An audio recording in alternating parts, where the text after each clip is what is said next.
x-axis, but when they find the stress max, to find for the I equation, you use 1/4 4 times 10 to the third, which would be the height times the base to the third. Height times the base to the third, taking it like along the x-axis. I'm confusing that. You're looking at the stress and the bending moment. The bending moment from about the center. Yeah. So they have bending moment D and bending moment E. The total moment, sorry. So they're doing 175 pounds per inch, which is the 5 times 150, right? Yeah, 750. Yeah, and then they have the 5 inches, which is the distance from the edge of that wall, yeah, the neutral axis. And then you're saying for the baseline height, they're using 4 times 10 to the third. Yeah, I don't understand why they're taking the height as 10 inches instead of the 4, because it seems like everything's relative to the horizontal, or right, tangential. So in this one, if I were to draw this on the side here, we have a load being applied here, right? Yeah. Right, and let's say, is this what they define as the x-axis? Okay. Right? Yeah. So to get the distance here, which we call this our y, the distance between this line and this line is our y, right? And the moment is about this x-axis. Yeah. So when doing this calculation, the height is always relative to the neutral axis, right? Mm-hmm. So the height is always the distance perpendicular to the neutral axis. You know what I mean? Mm-hmm. So this distance here ends up being h,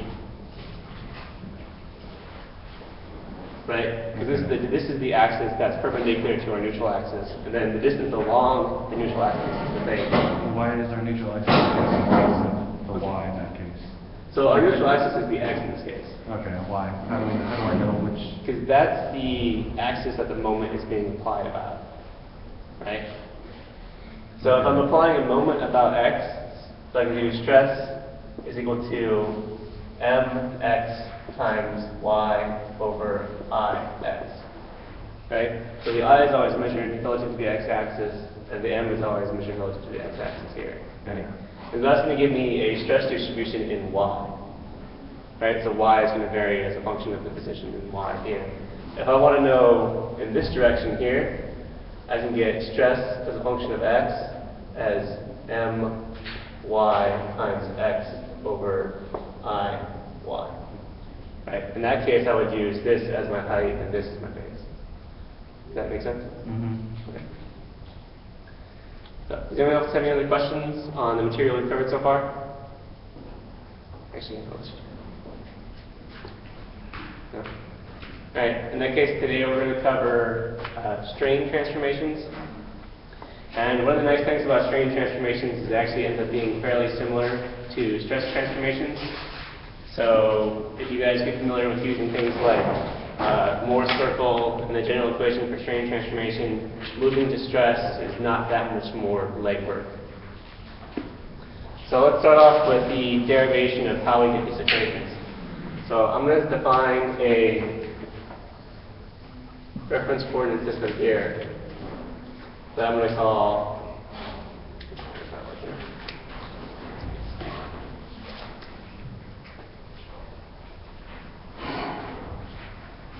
that look good here. So I have my original coordinate system x and y, right? So I can define stress and strain in this coordinate system using the strain in x, the strain in y, and the shear strain relative to the x and y plane, right? So if we remember from before, if I have an element here that has some length along its side, dx, some height, dy, then after I deform this object,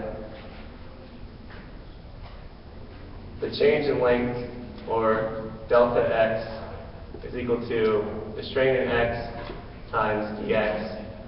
And then this change in length here in y is going to be equal to delta y is equal to dy times the strain in x, or sorry, the strain in y. Right?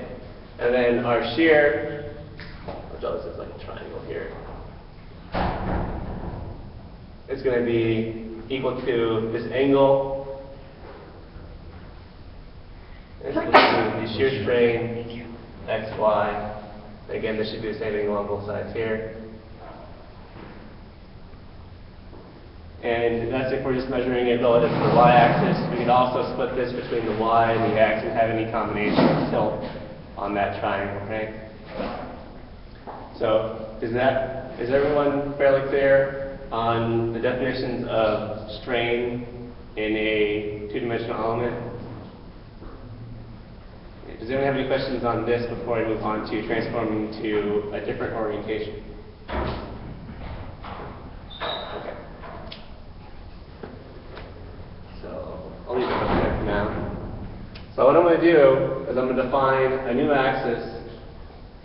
I'm going to call x prime. And what I want to do is I want to figure out, what is my strain x prime as a function of the stress x, so the strain x, y, and the shear strain x, y, right? So kind of the same process as we did before for stress transformation. When we're giving a state of stress at some orientation, we're going to transform that to a new orientation to figure out what the new state of stress is, right? And so now we're using strain instead of stress. So if I want to do that, I can break this down into a series of equations, right? So I'm going to define some unit length along this x-axis. I'm going to call the length of this dx prime. So this is some unit length along dx prime, right? And then I can break relative to the x and y axes, I can define the length along x and the length along y as a function of this length, right? So I'm going to say this is dx, and then this length here, again I'll try to highlight them so you can see them a little bit.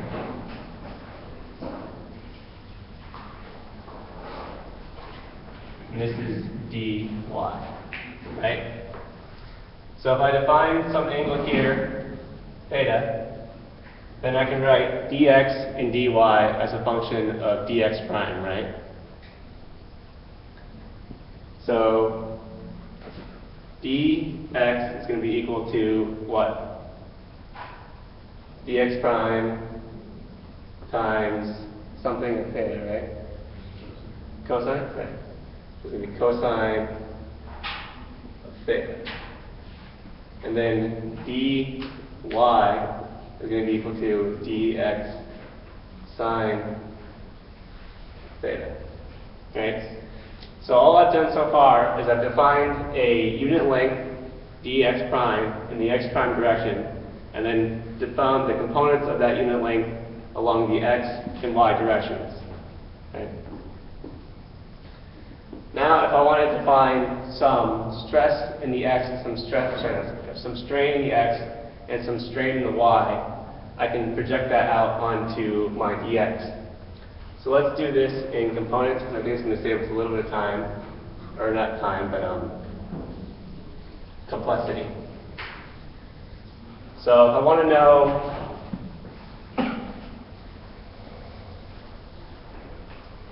if I have some some strain in the x, I can define the change in length in the x-axis here. I'm going to call this delta x, and that's going to be equal to dx times the strain in x. You guys see that? But what I want to know is what component along this strain, which is going to be equal to delta x prime is aligned with this. So I'm going to do the same method I did before, is I'm going to take this strain, I'm going to divide it up into two components in the dx prime direction and what is going to end up being the yx prime direction. Okay? So if I expand this out again, so again if I have, just to make it clear so you guys can read it. So this is my delta x, right? Which again is equal to dx times the strain in x. And then I have the components of that. I have the component that's going along, and then again this is our same angle, theta. So the component that's going along the direction of x prime is equal to this line right here, right? So the value of this, or the length of this line, is going to be equal to what? Delta x times cosine or sine of theta? Right. Cosine of theta. Right? So this is the contribution of strain in the x to strain in the x prime direction. Right? So for every unit of strain I have in x, I'm going to have some contribution in the, or some strain as a function of theta is going to give me some portion of the total strain in x prime. Right? So I'm going to write this down here at the bottom just to wind up with the final equation. And we'll say delta x prime is equal to, and again I'm just going to do the first component, which if I expand it all the way out, right, because I want to write this in terms of delta x, or sorry, my unit length in x and my strain in x, I can say dx times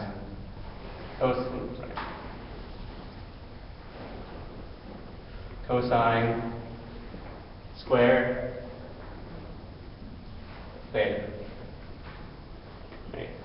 So you guys see that? So if I plug in dx strain of x into here, I'm going to have dx cosine squared theta, right? Or dx times cosine theta times cosine theta. Does that make sense?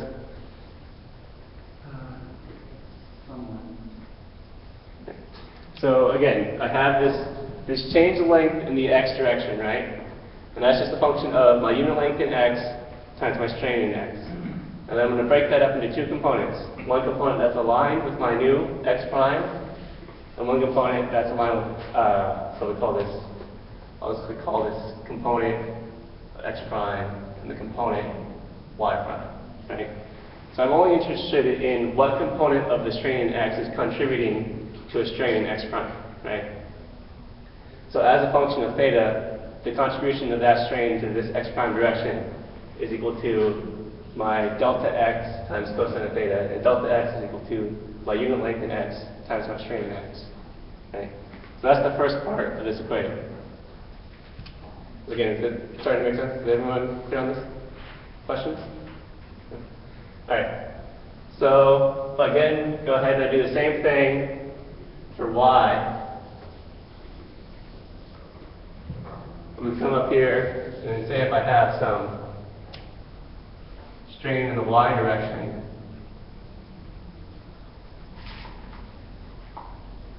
and I can find this as my unit length in the y direction times my strain in the y, right? And then I can come over here and I can say this is going to be the component of two things here. So again, here I have delta y, and this is my component in the y prime direction, and this is my component in the x prime direction.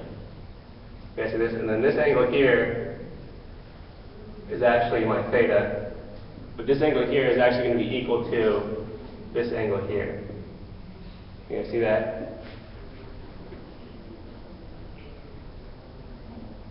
So again, this would be the direction of x here along the bottom, and then the theta is x to my x prime.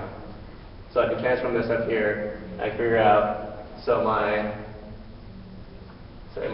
contribution to x prime from my dy is going to be equal to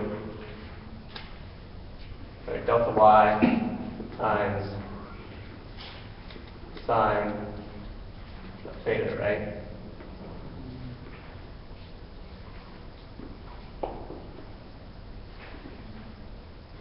So then I can go back down here, actually, units.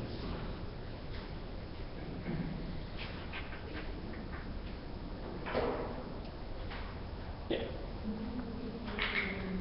So then I can write this contribution as a y, so I can substitute in delta y here. I get this is equal to, plus dy, ey, actually I think I wrote this first equation wrong, times sine theta. Yeah, I did write this first equation wrong. I think I'm going too many steps ahead. All right. So this was dx ex cosine theta.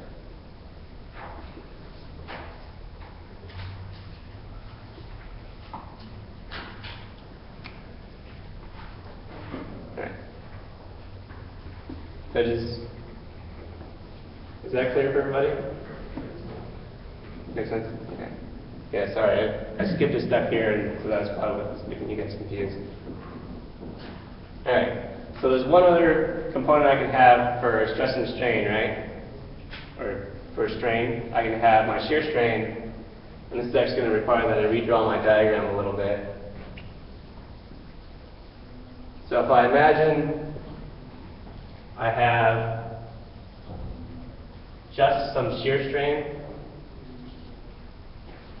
in this element,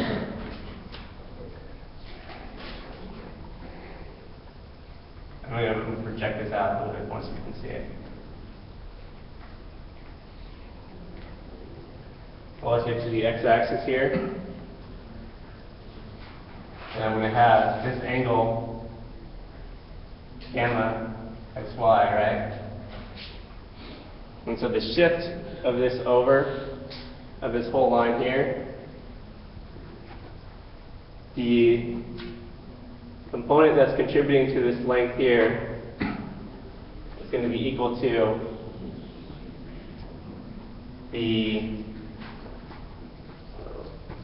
this distance here is going to be equal to gamma xy times, again we're going to make the small angle assumption, times dy. So again, I'm going to call this length, call it delta xy. Okay. But the total shift here on the top and the bottom is going to be the same on both sides. So let me make sure we're following the right path here.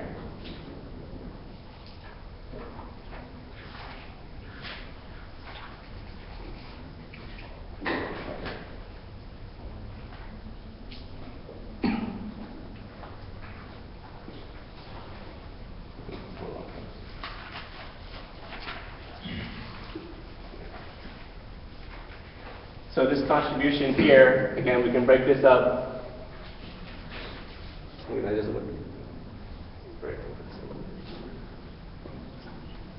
So if I want to take this line over here, this is my delta xy, and again, I can divide this up into two components. This is angle theta. Well, actually, before I do that, so this is equal to, because I just erased it, gamma xy times dy. So you guys, does that make sense? So this length here, again, this is getting too small, so I think that's probably the problem. So if I just expand just that corner there, and make this angle a little bit bigger so you guys can see it. So this is my length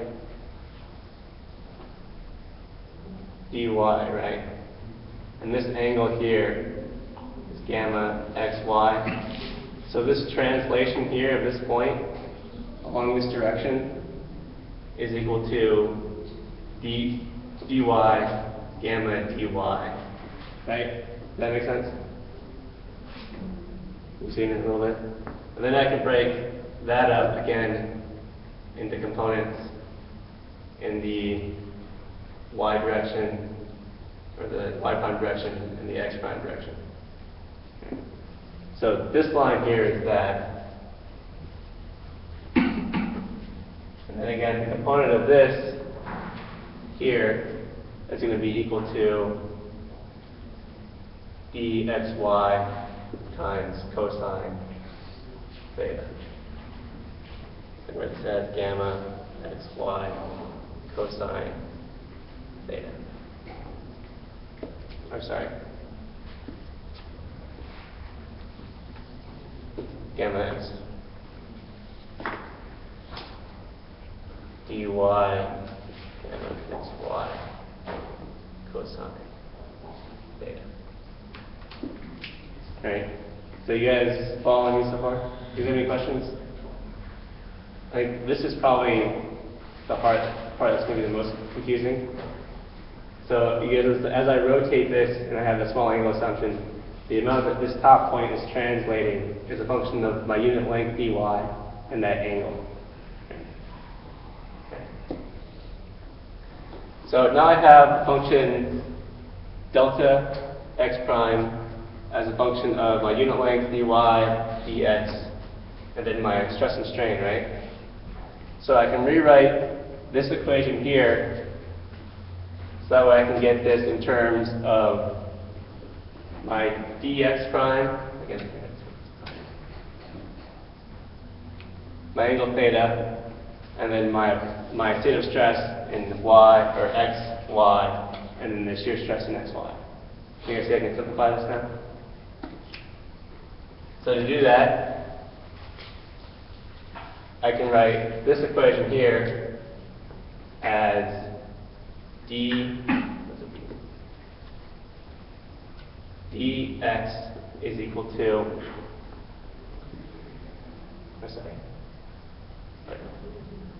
yeah, that's what I want.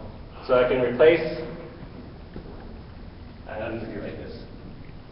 I can replace the dx and the dy on this equation and rewrite it like this.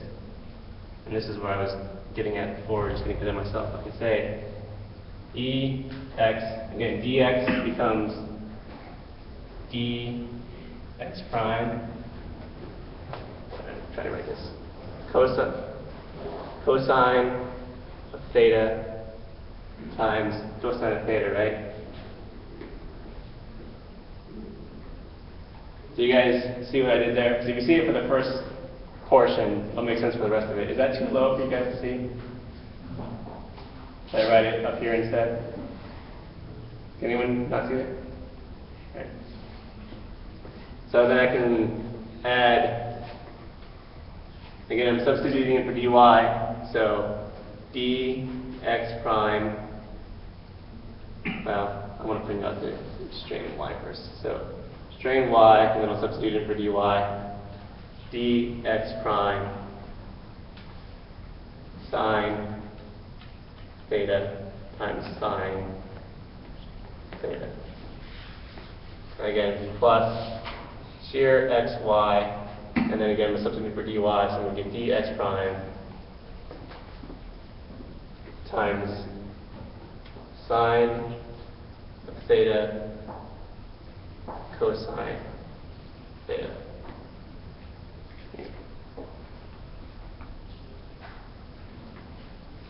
Another thing you said, I'm just double checking and not losing any steps here.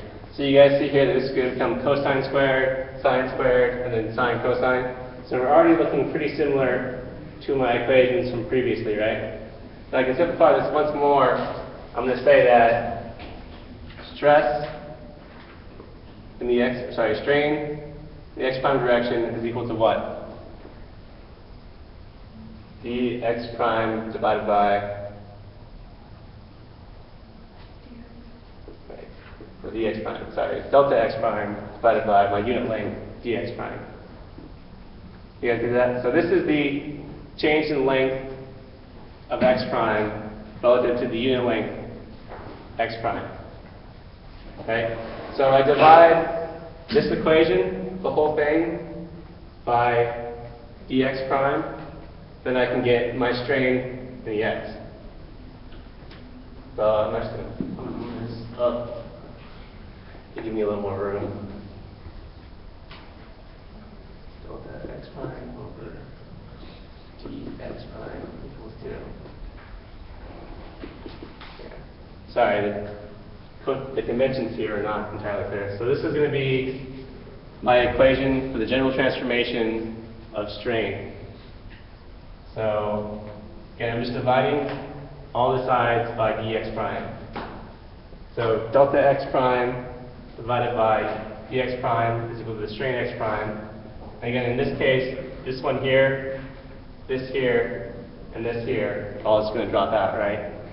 So I'm going to get dx times cosine squared theta plus ey sine squared theta plus gamma xy of sine theta cosine theta. Okay? So that's how we get to the general transformation, the general equation for the transformation of strain in a planar system. Simple, right? Then if you guys want to cross-reference this with the equation for, so the general equation for stress, which is, I'm going to erase, is it okay if I erase this bottom section?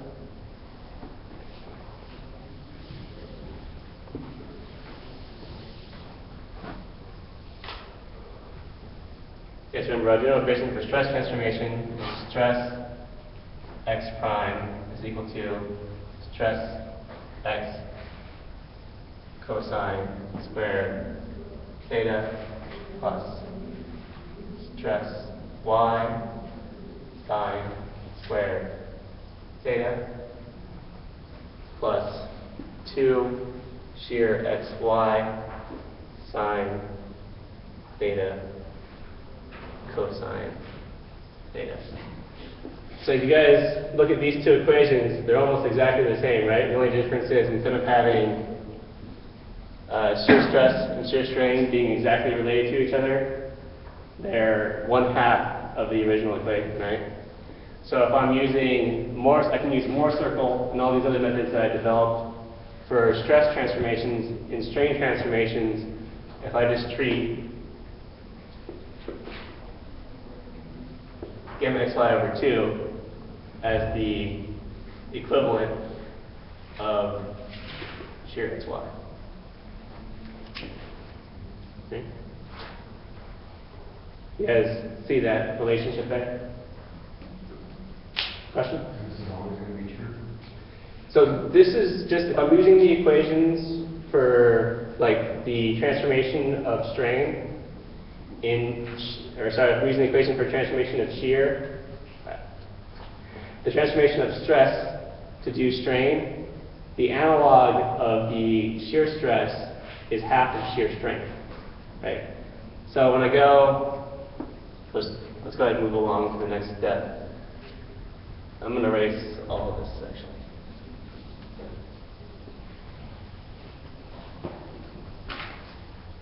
Sorry, I should let you do that. Sorry, I'm going to leave this up here. So if you guys remember when I'm doing like MoS circle for strain transformation, right? I have stress transformation, stress average, some principal stress, right? And then I have my max shear, where this direction is negative negative stress, right? And then I have this circle, and this R radius, R is equal to the square root of stress x minus stress y over 2 squared plus shear stress xy squared. So you guys, that all makes sense, right? Yeah. So when I do this in strain, all these points pretty much stay the same, except for this becomes shear strain xy over 2. This is my principal stress, so my principal strain, my average strain, and R becomes the difference between strain x, strain y over 2 squared, plus the shear xy over 2 squared. Okay? You can see here, all the equations are exactly the same, except for instead of having shear stress, I have shear strain divided by 2. Again, so when you go to calculate like maximum shear strain, what you're going to do is you can calculate R and then multiply that by 2, right? Because I need to transform between this convention back into the actual strain.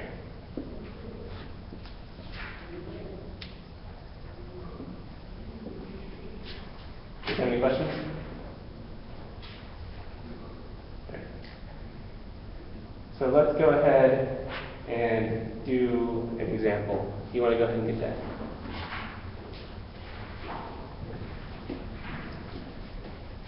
Let's go to, you guys have your books, go to page 491, and we're going to go ahead and do example 10.1.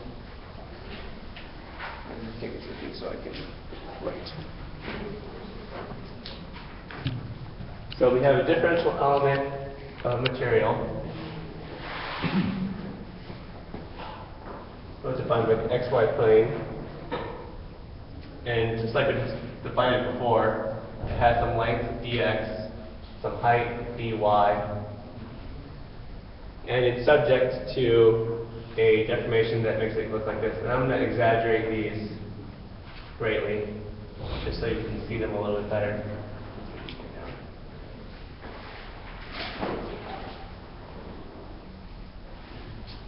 It's not a great exaggeration.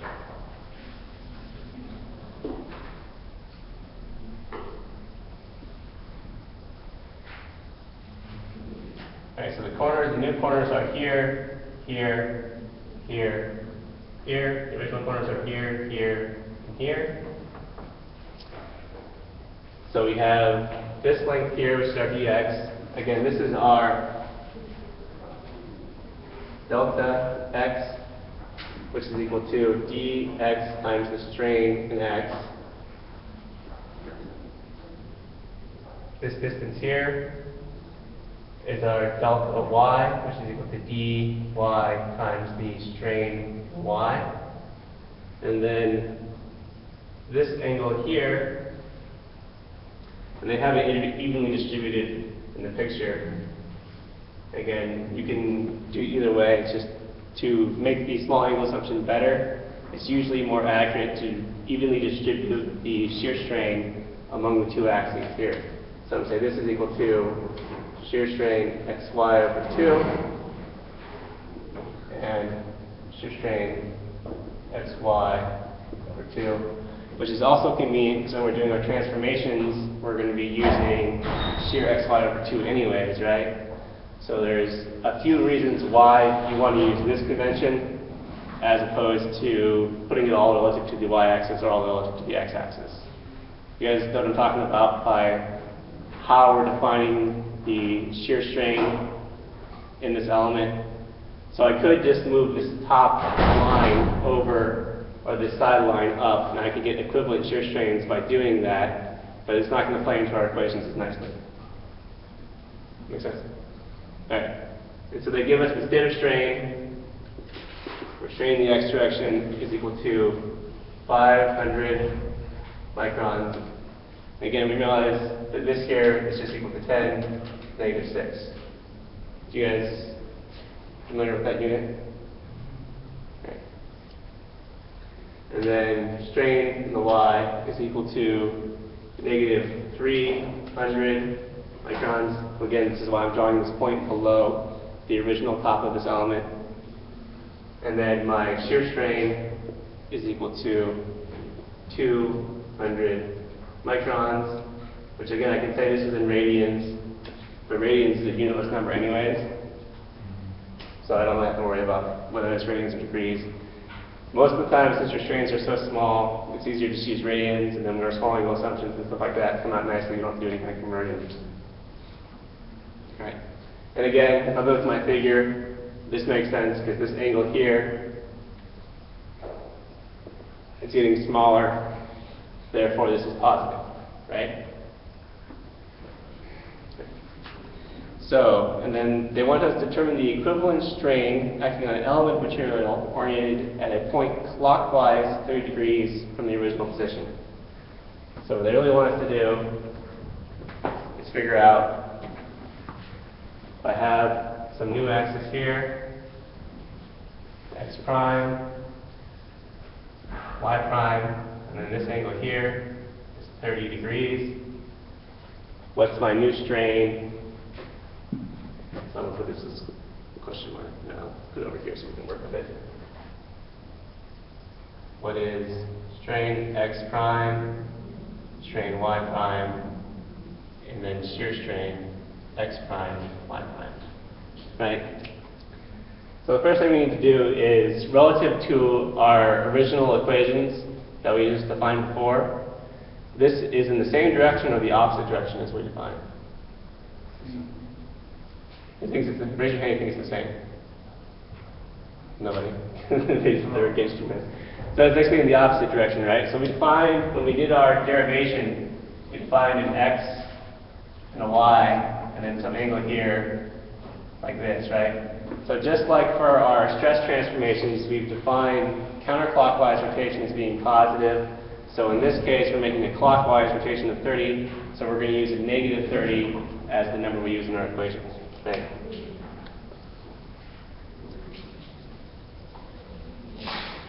And again, so show of hands, who wants to do this using the general equations for strain, and who wants to see it using more circles? More circle. More circle? All right.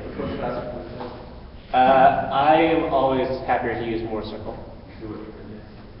So, and again, do you guys, I think the real benefit of using more circle is that when you're going to calculate multiple things, like principal stresses, maximum shear stress, and stuff like that, more circle gives you those next steps much more quickly than using the general equations do. Because the general equations, you have to go through and you have to plug in a whole set of new numbers into a fairly long equation, instead of just calculating your R and your average and then doing the transformation based on that. All right. So let's do more circle. And we'll do it the, I'm just erasing it. We'll do it the best way we can.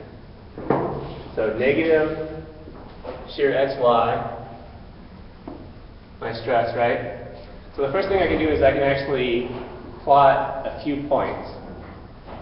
I know I'm going to be interested in my average, right? So my stress average is equal to what? 500 plus 300 is 200. 200 divided by 2 is 100. So 100. So I can just come over here, and I'm going to say this is equal to my average stress, and then that's going to be at 100 microns. Okay? And then I can plot my x, my y, and my shear. I guess it's x, y.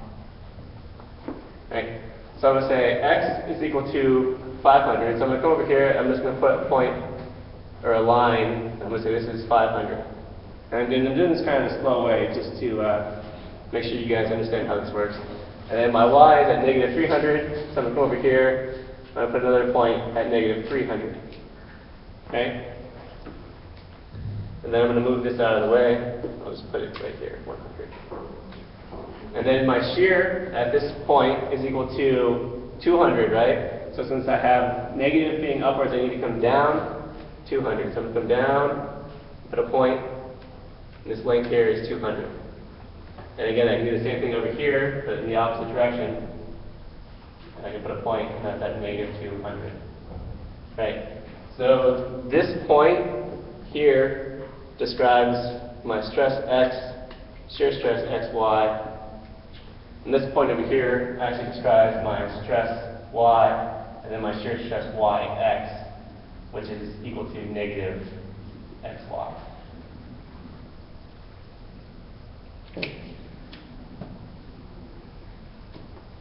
Oh wait, sorry.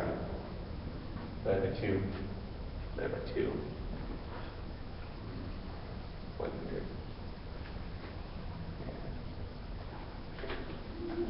Try not to get ahead of yourselves. Yx over 2. Right? So the shear stress to maintain the equilibrium, the stress along that top plane ends up being the opposite of the, so if I change the order here, xy and yx, it flips it. So it's just a convention. So again, if I were to draw my element here, and I have, this is my positive stress in the x, and this is my positive shear stress xy. If you were to imagine this on top here, right, if I were to just rotate this whole thing in this direction, then this would be x prime equal to y, and this would be in that direction, right? But to maintain order of equilibrium, this actually has to go in the opposite direction. Does that make sense? So if I were to just do a straight transformation, it would be in this direction, but to maintain equilibrium, it's going to be the opposite direction. And that's nice because it gives us this should be straight line between these points. Okay. And this is equal to our radius.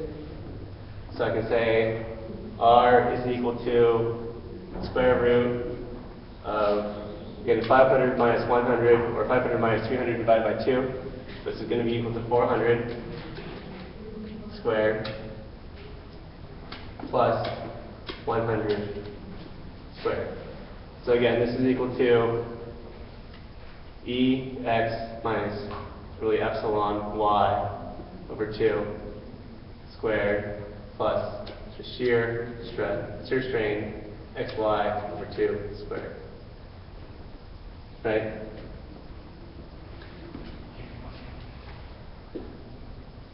So again, we just had these equations up on the board a little while ago. Do you guys see that? Okay. So now what I need to do is I need to rotate this 30 degrees clockwise, right? So I'm going to take this, and you guys remember, every angle that we rotate on MoS circle is actually twice the angle we rotate on the element. So I'm going to take this line, I'm going to say this angle here, relative to, and I don't really know where this is going to end up, so I'm just going to draw this arbitrarily.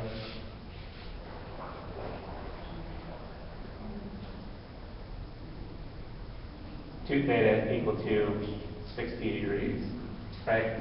So we're going clockwise, 60 degrees on MoS circle, which is 30 degrees on our element.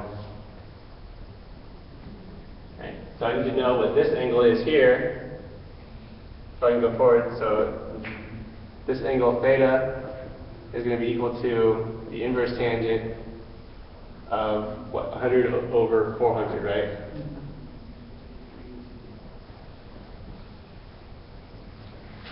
Which is the same as this over this. So again here, there's a lot of equations on the board here, but a lot of these things you can reuse the numbers that you calculated already. So let's start plugging in some numbers here. What do you guys, so this is the angle relative to my principal axis. What do you guys get for this, it's actually going to be 2 theta p. What do you guys get for the inverse tangent of 500 over 400? Or the inverse tangent of 0.25.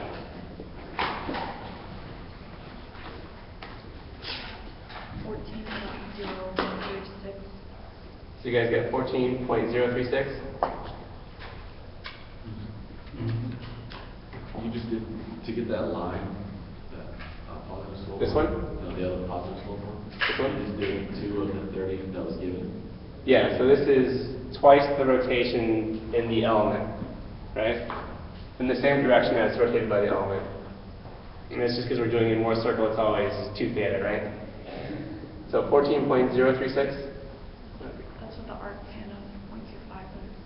That's not multiplied by 2. Right, right. So the angle,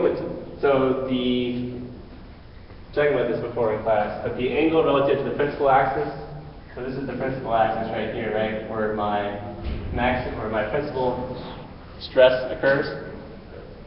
So that angle relative to the principal axis, we call that theta p, and then our MoS circle ends up being 2 theta p. Don't really have to worry about that right now, because we just want to figure out what this total angle is here. But just for reference later, it ends up being 2 theta p. So I'm going to add 60 to this, right? So I'm going to get, what do I call this? I'm going to call this alpha.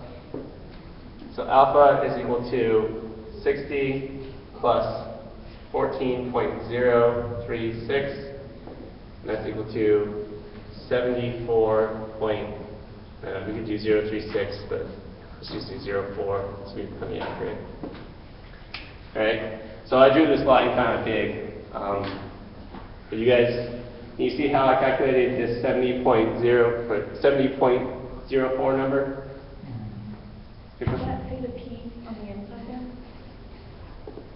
This is, That right there. yeah, this is actually going to be 2 theta p. So this is the same angle that we just calculated here. Right? So again, everything we're doing in MoS circle ends up being twice the angle on the element. So theta p is the orientation of the principal axis relative to the x-axis on our original element. Does that make sense? So if you want to calculate what the orientation of the principal stress or principal strain is, you can calculate this angle and then divide by 2. Again, we could call that something else too if we wanted to, but it already has a name, so use that. Alright, so we have this alpha. This is getting a little messy. Let me, actually, Michael, you want to erase like this side of the board?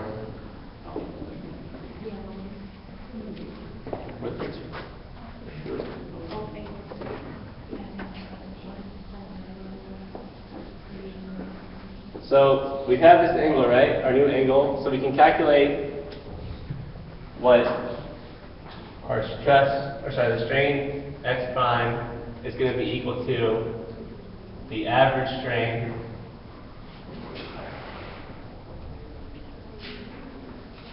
plus r times cosine alpha, right?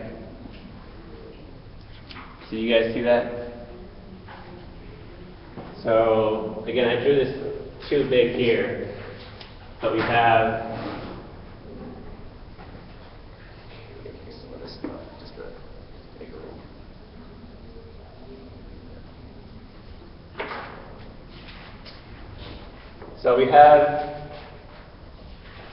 our state of stress there, right?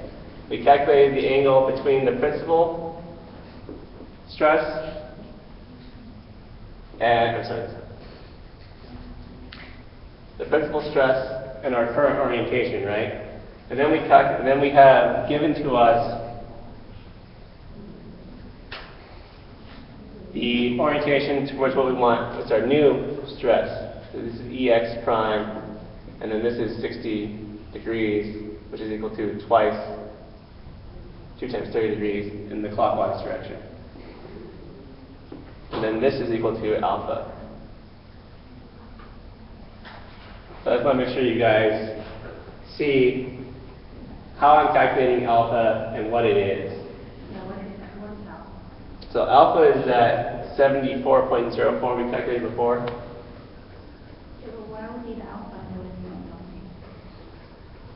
So if we want to use MoS circle to find this EX prime, right? We know the orientation between our original element and the EX prime.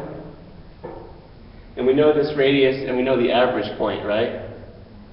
But if we want to figure out what this distance is here, the actual stress and strain at EX prime, what we really want to know is what is the angle between our principal axis and that point, right? So we find this angle relative to the principal axis, and then we add that to whatever our rotation is. Does that make sense? Yeah. So then I can go ahead and I can plug this in. I can say EX prime is equal to our average strain. Write this again. which was equal to 100 microns plus the radius, which we didn't actually calculate, but what's 400 squared plus 100, the square root of 400 squared plus 100 squared. So R is equal to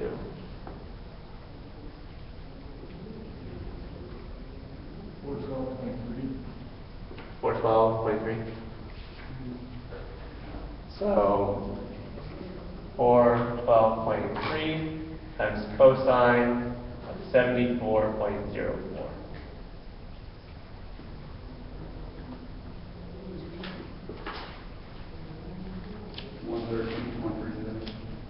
It is 113.37. That's just this portion of it. Yeah. 13.37. So 100 plus 113.37, which is equal to 213.37. And then the nice thing about this is, can you guys see that the EY is actually going to be this point back up here, right? Actually, let's redraw that. Right? Which is going to be equal to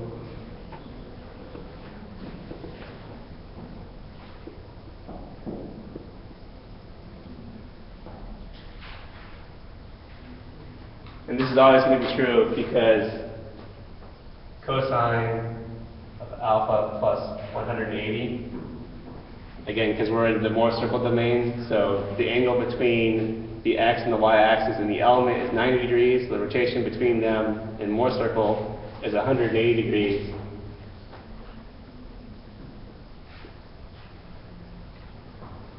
But does that quick equation make sense to you guys? So the cosine of an angle plus 180 degrees is equal to the negative cosine of that angle. And that's always true. You said it was EY prime? Yeah, oh, sorry.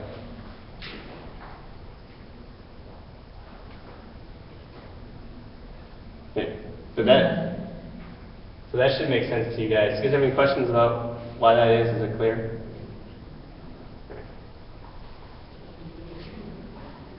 So I can say that EY prime is equal to 100 minus 113.37, so it's equal to negative 13.37.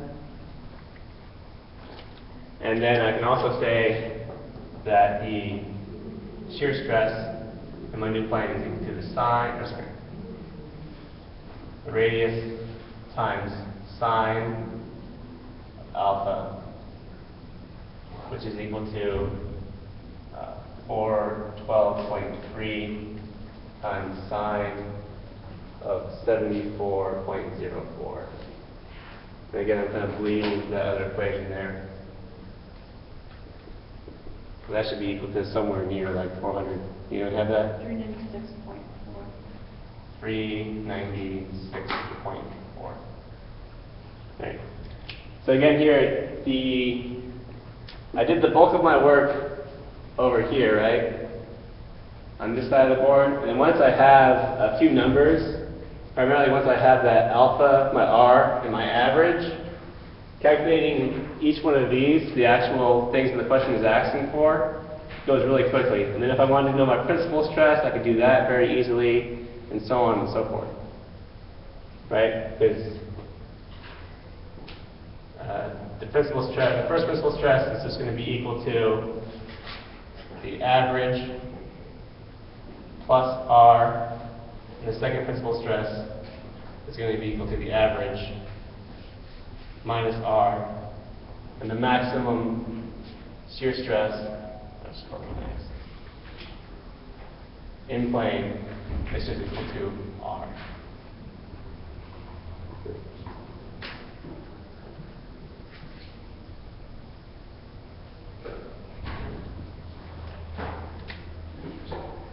I don't think the question is actually asking for any of those, but usually those are pretty common to want to calculate. If I calculate with this relative to the answers in the book, oh wait, sorry. So it should be twice R.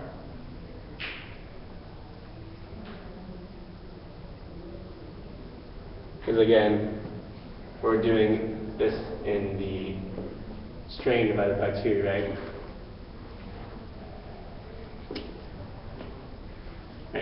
guys have any questions? The book shows 793. For the maximum shear here? Instead of 396. Well, yeah, so this is actually Right. 2 by 2. So this is going to be, yeah, 7. 792.8, yeah. Yeah. So sorry about that, yeah. So try and keep track of what you're calculating here. Again, so this is going to be 2 times r sine alpha. So one of the things that might be good to do is just, you can calculate these points and always remember your shears. You're going to have to be twice of whatever you calculate using MoS circle. Go ahead, Maurice. Ladies, have any questions on that stuff? So again, it's pretty straightforward. It's pretty similar to doing stress transformations. I guess the only trick to make sure is you got to watch out and make sure when you're calculating that shear, if you're using, shear is going to be shear x y over 2 in MoS circle, and then convert back to the actual shear when you're entering your answers. And also try to keep in mind that any angular rotation in MoS circle is going to be twice of the rotation in the actual element. So kind of a matter of just proceeding with caution. So next I want to talk to you guys about transformation between shear or planar stress, and actually before that, let's talk about the maximum shear stress. Just real quickly. So you guys remember that if the first principal stress and the second principal stress have the same sign,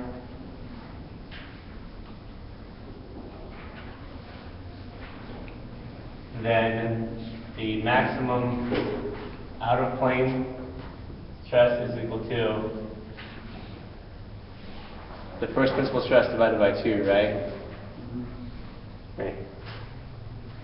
And actually, this is not always exactly true, because if the magnitude, so if the absolute value of second stress is greater than the absolute value of the first principal stress, then the maximum stress is actually going to be equal to, second principal stress divided by 2. Right?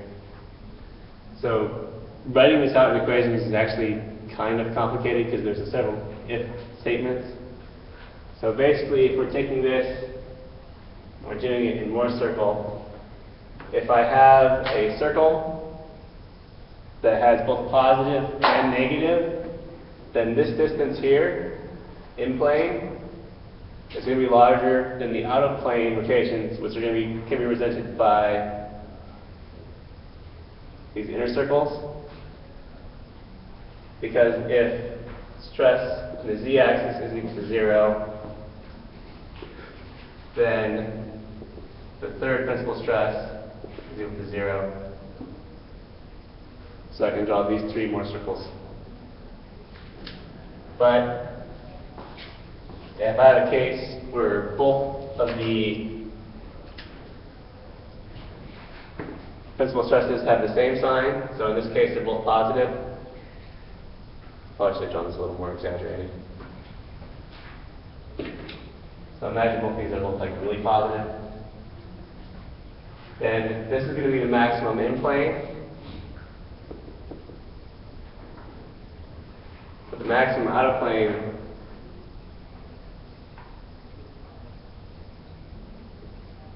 is going to be this line. And again, if I were to flip this over about the negative axis, you see the opposite thing, right? Where this one would be way over here, so the largest negative principal strain would be what caused my largest shear strain, right? So like I said before, this works the same way, except for, again, we're talking about shear. So in the case of shear,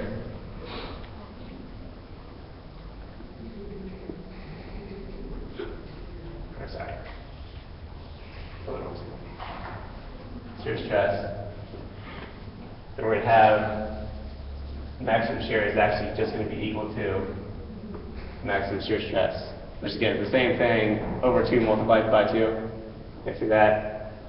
Or if we're in plane, what does it say here? So out of plane.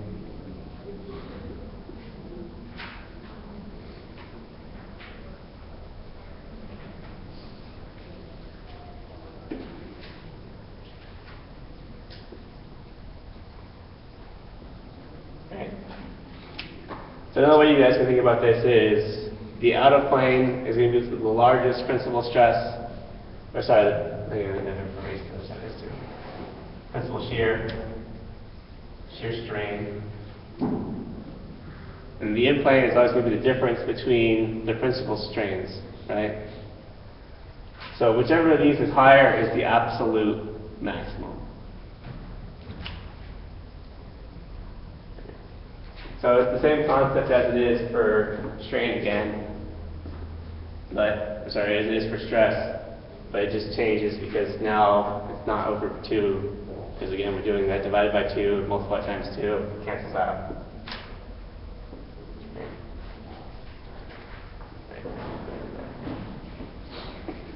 Sorry for the guys who are going to be watching this later on the video. It doesn't seem like it's focusing properly, so this may not be very legible. Alright, the next thing we're going to talk about is strain rosettes. So most of the time when you're doing analysis of a member, what you're going to do is you're going to have some body, and then on that you're going to place what we call strain rosettes.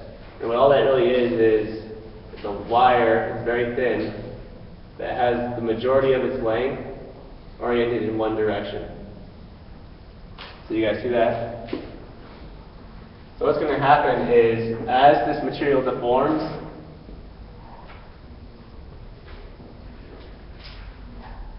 and the rosette has to be significantly less stiff than the body it's attached to, but as this deforms, this whole coil is going to get longer, right?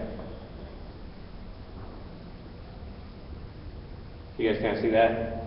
So as that gets longer, the total length of this entire coil gets longer as a function of the amount of strain in the material. And then because there's a strain in the material and there's a Poisson effect, the coil here actually gets thinner as it's getting stretched.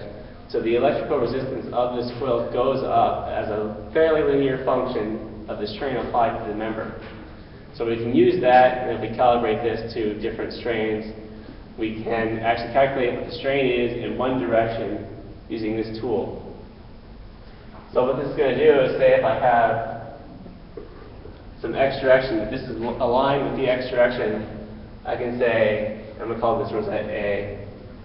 Ex is equal to Ea, right?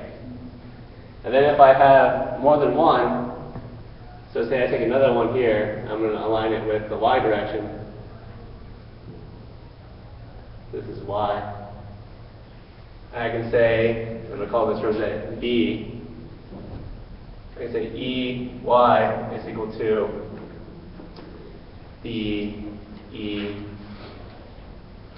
B, right? So, but the one thing this can't do is I can't measure the change in shape of this object using one thing though, right? But I can put one here, a third one, say at an angle. And again, each one of these looks a little different. So if I call this one C, and it's at some angle here, theta, then I can say EC is equal to our transformation equation, right?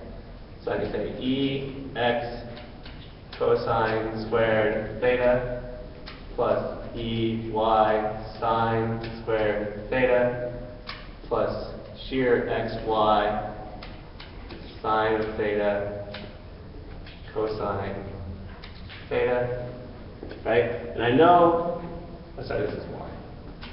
I know the strain in x and I know the strain in y, right? So then I can go through and I can resolve this as a function of just the shear stress, right?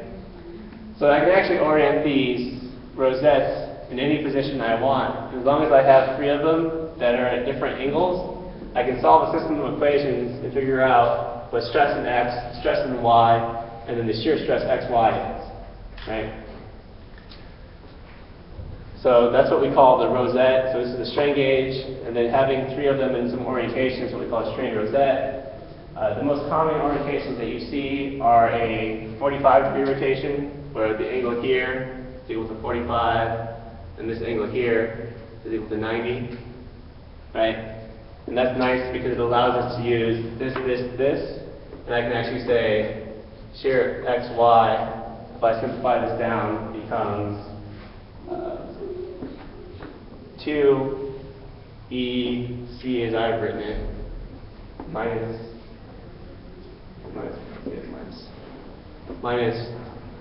strain A plus strain B, right?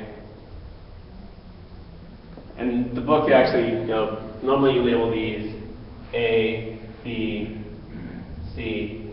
So this would be A, C, B, C. Right?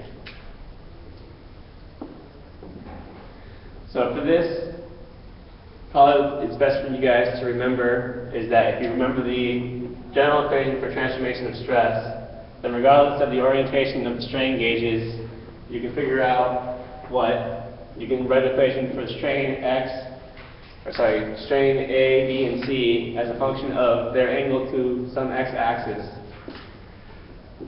And then you can solve a system of equations to figure out what x, y, and gamma are.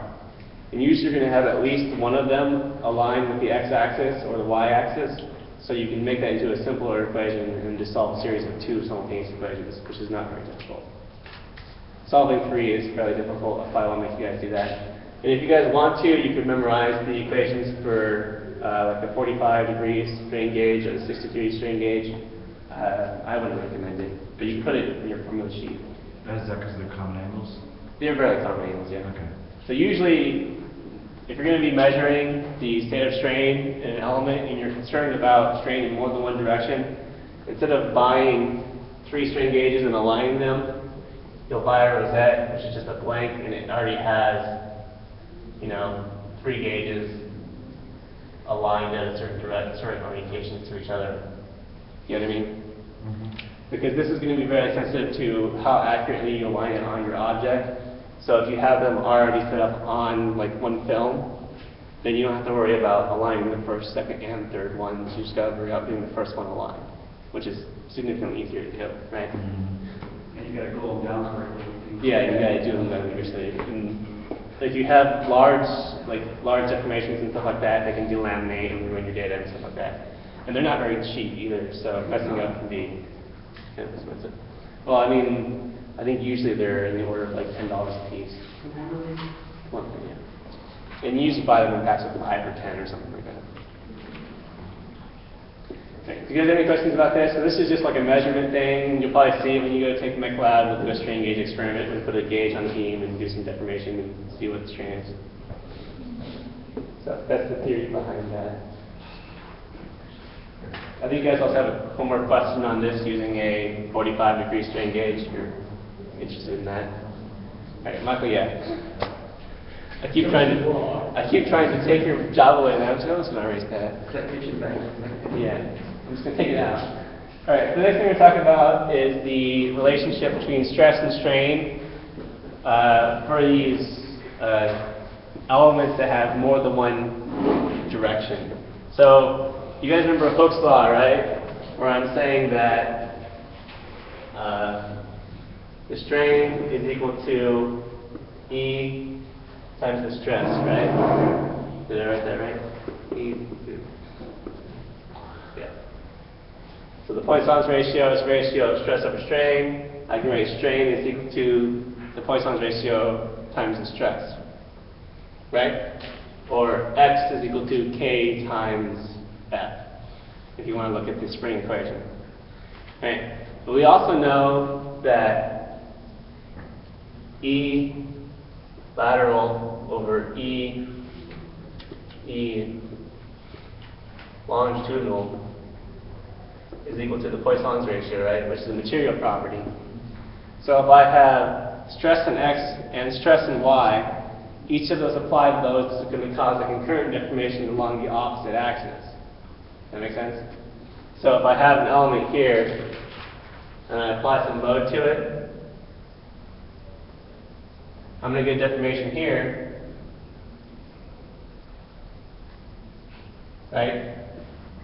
Where this is strain is the function of the Poisson's ratio times the stress in this direction here. I have a quick question.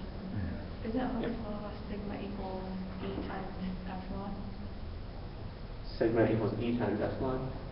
You're saying that stress is equal to Yeah. E times epsilon, so it's, the formula's wrong for Yeah, epsilon. because two formulas don't match up. Oh yeah, I got it backwards. It's a lot. Hold on. Yeah.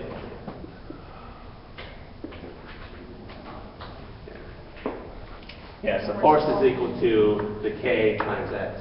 And we're solving for epsilon. Well, this is going back and forth between the two, right? So if we have stress, we want to calculate strain, or if we have strain, we want to calculate stress. That's what we're talking about. But really what I want to emphasize to you guys is we have this distance here, which is going to be equal to E long times V, right? So this is the lateral change in length, or how much this is shrinking both with the applied load, right? So then if I go and I apply a load in this direction, I can use superposition. I can actually calculate the next one, right? I can say the stress in y is equal to the shear strain in y divided by the modulus of elasticity, right? So then I have to go and I have to subtract from that the stress in y over E times the Poisson's ratio, or whole thing times Poisson's ratio. So you guys see that? So when I stretch this member in this direction, it's going to get longer in this direction, right? It's also going to get thinner in this direction. So then if I go and I stretch it in this direction, it's going to get longer back in the y direction, like a positive strain in the y. But it's going to, if I wanted to get actually longer than its original position, I have to use superposition with the other strain, right? The other force in the strain associated with the stress in the x direction. Probably put coordinate system on here. X, y, right? So I can't use this equation when I have stress in more than one direction. Do you guys see how that is true? So what I'm going to do is, actually, my cousin won't get that again. So what I do is I really need to do the superposition of stresses in each of the principal directions to calculate what the actual strain is in those directions, right? So the way I'm going to do that is I'm going to say that the strain in x is equal to the stress in x divided by E minus E, which is the Poisson's ratio, over E times the stress in y plus the stress in z.